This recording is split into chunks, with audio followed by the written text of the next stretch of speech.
Good morning and welcome to my YouTube channel. If you're new here, I talk about all things having to do with the Duke and Duchess of Sussex, Prince Harry, the Duke of Sussex, and his beautiful wife, Meghan, Duchess of Sussex. I also talk about the royal family sometimes and issues having to do with them as well. So, today is, I have no idea, it might be Wednesday. It's Wednesday, the week is almost over. And so I just wanted to come on really quickly to talk about Harry's book, Spare. It is apparently the top selling, fastest selling nonfiction book ever recorded, apparently. Well, some people say it's the fastest selling, and then they say it's second only to Harry Potter. So I'm not really sure, but apparently, in terms of the UK, for example, it is apparently the top selling book. So you have this weird dynamic where all of these people hate Harry, they hate Meghan, supposedly, but they just tripped over themselves and are tripping over themselves to buy Harry's memoir. So I'm not really sure how to interpret that. I mean, it could just be people, you know how you have a road accident and people just lined up to look at it. It could be that kind of syndrome, or it could just be, I don't know. I mean, maybe there is such a thing as hate watching, where you hate someone, but you can't stop watching them. There's some kind of magnetic, like, I don't know, that draws you to them and their story. I have no idea. Or maybe people actually do like Harry and Meghan, and it's kind of covered over with this resentment for many different reasons. A lot having to do apparently with the royal family instigating the hatred.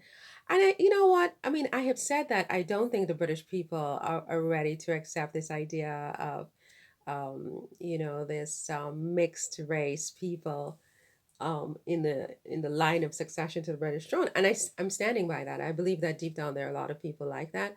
But I think that it's also possible that you know some of these people are behaving in this way because they feel personally hurt that Meghan and Harry um, left, you know, and they don't care why they left. They left. You abandoned us, and blah blah blah. I don't know. I think it's very complicated, and you know what? I don't think there's a monolithic. I hate this monolithic. I hate when people treat me like a monolith, and I think I may do that sometimes in this situation with Harry and Meghan and the British people, because they're not a monolith in a certain sense. There are differences among the British people, and some people really love Meghan and Harry a lot, and they're buying the book simply because they love Meghan and Harry, and it's just as simple as that. But whatever the reason, I mean, it's a runaway bestseller.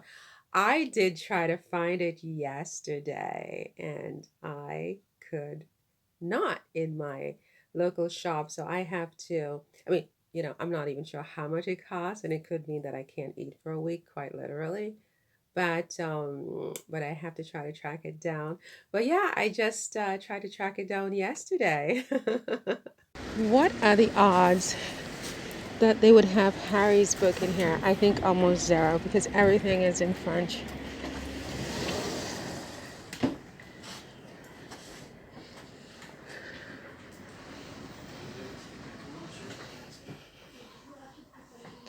Everything is in French in here. I can't get to town center right now. So I thought I would stop in here and see whether they might have. Bonjour. Bonjour, madame. Je cherche le livre de Prince Harry. On l'a pas encore reçu, mais je vais en avoir dans la journée. Vous voulez que je vous en réserve un? C'est en anglais? Non, on l'aura qu'en français en revanche. Oh. En anglais, il faudrait que je le commande. Ouais, ok. Ah, je vais révéler, je pense que c'est mieux. Oui, je pense qu'ils l'auront. Ouais. Merci, madame. Non, bonne journée.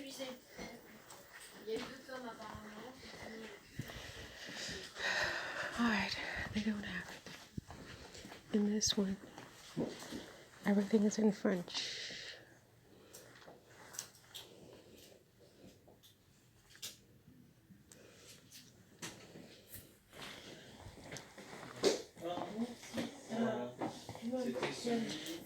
So, what are the interesting bombshells that I haven't already spoken about? Well, I think that Harry basically, one of the things he did was um, he shared literal text messages between Meghan and Kate. And I thought that was very interesting. So I probably will talk about that in a separate video. Um, Another thing he said that was so touching was that he doesn't want his children to be cut off from his family, which is interesting. I mean, he's very conflicted. He's very, very conflicted. He's a conflicted young man. On the one hand, he he wants some kind of change in the monarchy. He wants something to change. He's not against the monarchy, but I think he's against the, what is the word? Primogeniture? I can never remember that word, where the firstborn is automatically the monarch. He doesn't like this. Deep down, he thinks that should be amended, and it should be a job within the family, but they should apply for the job and they should earn it, right? It shouldn't just automatically go to the firstborn.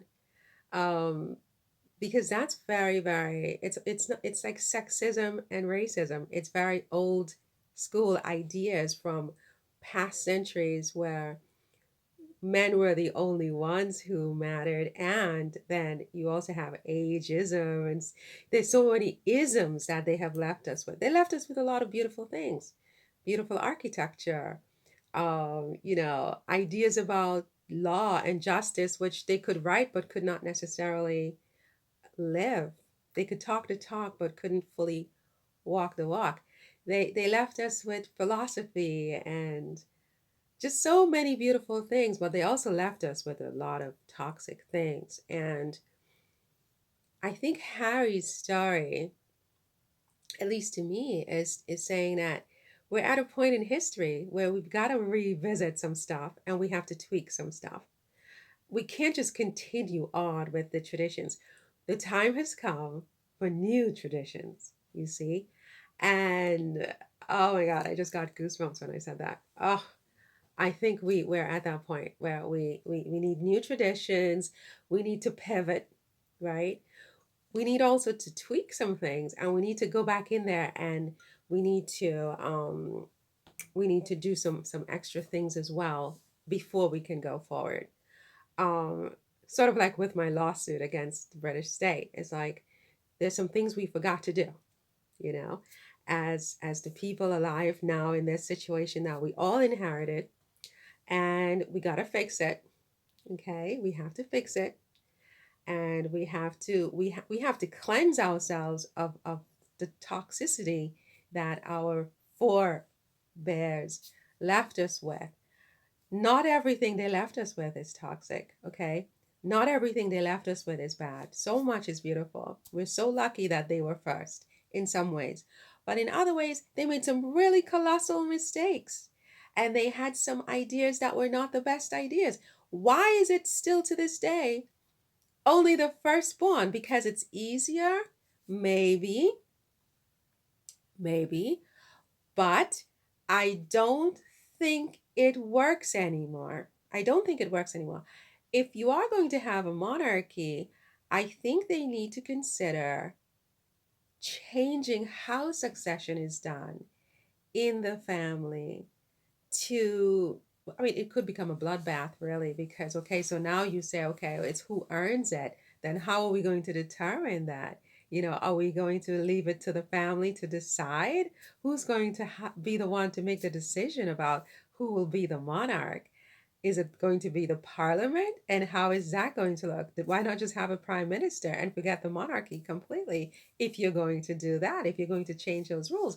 But I mean, I don't have all the answers, right? I don't know. I mean, I'm just saying that Harry, in his book Spare, him, or maybe it was in an interview that he said that, I'm not even sure, but where he said that he would like for his children to still have a relationship with his family, which I think is so very important, especially the children, the among the kids. I mean, if the adults can't get their act together and they can't be friends, I think that they should not impose their toxicity. I love that word. Everything's toxic onto the children. Really, I think that those little kids, George, Charlotte, Louis, Lilibet, and Archie in particular, and any other little ones, I don't know the others. They need to know each other and they need to make that decision for themselves that we hate each other when they're adults. Don't have the adults impose this on these children. This is criminal, as far as I'm concerned, to let that happen. And so I'm all for that. But it was just so touching to hear Harry say that, and what else did he say in his book that I thought was interesting? Um, well, I guess I could make a different video for that one. But yeah, let's stop this one here. I mean, so we'll just say that his book is a runaway bestseller. I haven't gotten it yet. I'm sure it's going to be at least 20 euros. That's like a week of eating for me, So I'm not even sure, but we'll see, we'll see. I'd love to be able to get my hands on it at some point. So see you in the next one. Take care. Bye.